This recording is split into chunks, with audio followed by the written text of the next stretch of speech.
এই যে দুই ভাই বোন দেখেন কি দেখাবে, চলো এই যে দেখেন কত বড় তিনটা ইলিশ মাছ আনা হয়েছে, দেখাইতেছি চলো।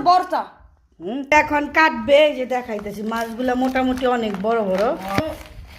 এই যে দেখেন ওয়াও, মাছগুলা খুবই সুন্দর, তিনটা মাছ প্রায় 2 কিলো আছে, দেখছো? এরা দেখ কি কি খাবে বলো? হ্যাঁ অনেক কিছু খাবে। হ্যাঁ এই যে ফ্রোজেন করা, মনে হয় ডিম বের হইতে পারে একটা, এটা একটু মিডিয়াম, এটাও বড়। এখন এই যে হ্যাঁ অনেক দিন পরে যে বাঙালি দোকান আছে ফ্রেশ মাছ আর কি আসছে, তারপরে যে নিয়ে আসতেছে। আমার বাবা তো ওই যে পদ্মার ইলিশের একটা ভিডিও দেখছে না, বলো তুমি বলো।